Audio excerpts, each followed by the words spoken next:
నీటి వసతి కింద రబీ వరి నాట్లకు రైతులు సిద్ధమవుతున్నారు.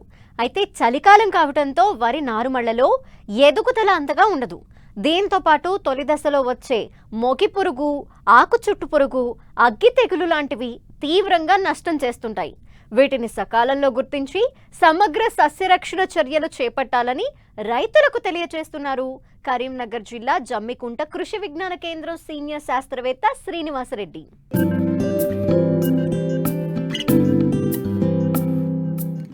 రబీ వరి నాట్లు వేసేందుకు రైతులు సిద్ధమవుతున్నారు. ఇప్పటికే కొన్ని చోట్ల వరి నాట్లు వేసి 10 నుండి 15 రోజుల పైరు ఉంది. అయితే నాట్లు వేసేవారు ఇప్పటికే వేసిన రైతులు తొలి దశలో వచ్చే చీడపీడల పట్ల జాగ్రత్తగా ఉండాలి.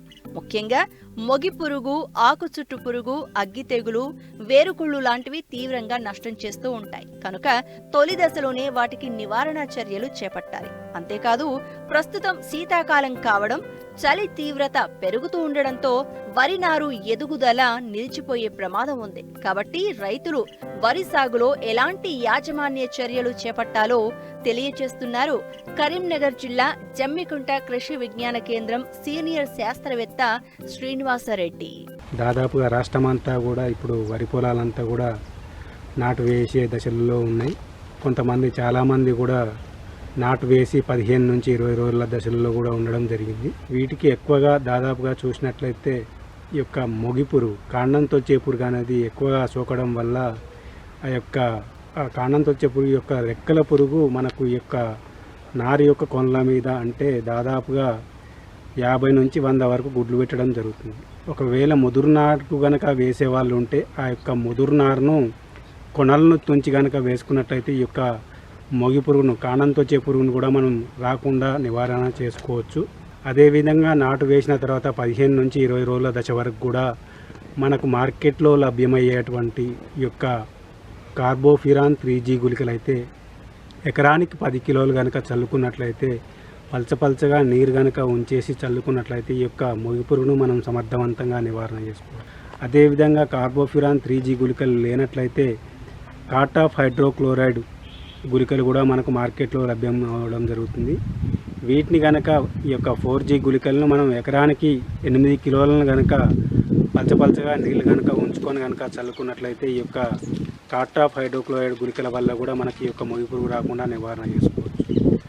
అదేవిధంగా ఇంకోటి మార్కెట్లో లభ్యమయ్యేటువంటి డ్యూపాంట్ ఫెటెరా గుళికలు కూడా మనకు మార్కెట్లో లభ్యం కావడం జరుగుతుంది. వీటిని కూడా మనం ఎకరానికి 4 కిలోలు కనుక చల్లుకున్నట్లయితే ఈ యొక్క మొగి పురుగును మనం సమర్థవంతంగా నివారణ చేసుకోవచ్చు. అదేవిధంగా మనం తర్వాత కనుక చూసినట్లయితే ఇప్పుడు అక్కడక్కడ మనకి ఇంకా ఈ యొక్క మొగి పురుగుతో పాటు కూడా మనకు ఈ యొక్క లీఫ్ ఫోల్డర్, ఆకు చుట్టు పురుగు కానీ, ఆకుముడత పురుగు కానీ ఇది కూడా మనకు బాగా అక్కడక్కడ నష్టం చేయడం జరుగుతుంది. కాబట్టి దీని నివారణకు కూడా మనకు ఎసిఫేట్ అనే మందును 1.5 గ్రాములు లీటర్ నీటికి కనుక కలిపి పిచికారీ చేసుకోవాలి. దీంతో పాటుగా మనం వేప నూనెను కూడా 5 ml లీటర్ నీటికి కనుక కలిపి పిచికారీ చేసుకున్నట్లయితే ఈ యొక్క మొగి పురుగు కానీ, ఆకు చుట్టు పురుగు కానీ మనం నివారణ చేసుకోవచ్చు. అదేవిధంగా మనకు ఇంకోటి మార్కెట్లో లభ్యమయ్యేటువంటి క్లోరోపైరిఫాస్ అనే మందును కూడా మనం లీటర్ నీటికి 2 ml కలిపి, దీంతో పాటుగా వేప నూనెను కూడా 5 ml లీటర్ నీటికి కనుక కలిపి పిచికారీ చేసుకున్నట్లయితే ఈ యొక్క ఆకు చుట్టు పురుగును మరియు మొగి పురుగును కూడా మనం సమర్థవంతంగా నివారణ చేసుకోవచ్చు. అదేవిధంగా వీటితో పాటుగా ఇంకా లాంబ్డా సైహలోత్రిన్ అనే మందును కూడా మనం 1 ml లీటర్ నీటికి కనుక కలిపి పిచికారీ చేసుకోవాలి. అదేవిధంగా ఇంకోటి ఈ మధ్యకాలంలో వచ్చినటువంటి ఈ యొక్క కొరాజిన్ అనే మందును కూడా మనం 0.3 ml లీటర్ నీటికి కనుక కలిపి పిచికారీ చేసుకున్నట్లయితే ఈ యొక్క మొగి పురుగును మరియు ఆకు చుట్టు పురుగును కూడా సమర్థవంతంగా నివారణ చేసుకోవచ్చు. అదేవిధంగా ఇది గనక లభ్యం కాని పరిస్థితులలో ఉధృతి ఎక్కువగా ఉన్నట్లయితే ఇంకొకటి ఫ్లూబెండమైడ్ అనే మందు కూడా మనకు మార్కెట్లో ఫేమ్ అనే నేమ్ తోటి కూడా లభ్యం కావడం జరుగుతుంది. దీన్ని కూడా మనము 20WG అనే మందు అయితే 0.25 గ్రాములు లీటర్ నీటికి కనుక కలిపి పిచికారీ చేసుకున్నట్లయితే ఈ యొక్క మొగి పురుగును కానీ, ఆకు చుట్టు పురుగును కానీ సమర్థవంతంగా నివారణ చేసుకోవచ్చు.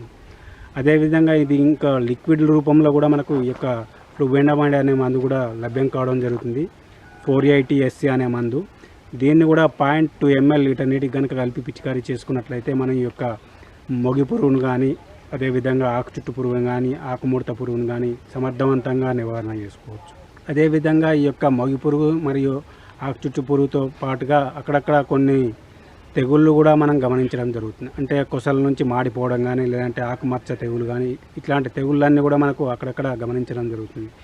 వీటి నివారణకు కూడా మనం కనుక చూసుకున్నట్లయితే ఈ యొక్క మార్కెట్లో లభ్యమయ్యేటువంటి ఈ యొక్క సివిక్ కానీ, భీమ్ కానీ, ట్రైసైక్లోజోల్ అనే మందును కూడా మనం 0.2 గ్రాములు లీటర్ నీటి కనుక కలిపి పిచికారీ చేసుకున్నట్లయితే ఆ యొక్క అగ్గి తెగులను కూడా మనం సమర్థవంతంగా నివారణ చేసుకోవచ్చు.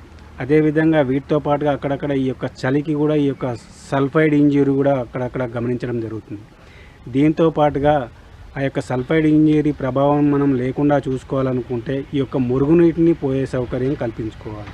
వాటర్ను పెట్టుకుంటూ మరియు సాయంత్రం పెట్టి పొద్దునాక తీసేయడం కానీ, లేదంటే పొద్దునాక పెట్టి సాయంత్రం పూట తీసేయడం కానీ అట్లా చేసుకున్నట్లయితే మన యొక్క మురుగునీరు పోయే సౌకర్యం కనుక కల్పించుకున్నట్లయితే ఈ యొక్క సల్ఫైడ్ ఇంజరీ బారి నుంచి మనం ఈ యొక్క వరి పంటను కాపాడుకోవచ్చు. అదేవిధంగా అక్కడక్కడ కనుక ఇంకా అంతా వేర్లంతా కూడా కుళ్ళిపోవడం కూడా జరుగుతుంది. కాబట్టి దాని నివారణకు కూడా మనం వీలైనంత వరకు ఈ యొక్క కాపర్ సల్ఫేట్ని కానీ మార్కెట్లో లభ్యమయ్యేటువంటి, లేదంటే కాపర్ ఆక్సీ క్లోరైడ్ని కానీ ఇసుకలో కనుక కలిపి ఒక 1/2 kg వరకు కనుక కలిపి చల్లుకున్నట్లయితే ఈ యొక్క వేరుకుళ్ళు తెగులను కూడా మనం సమర్థవంతంగా నివారణ చేసుకోవచ్చు.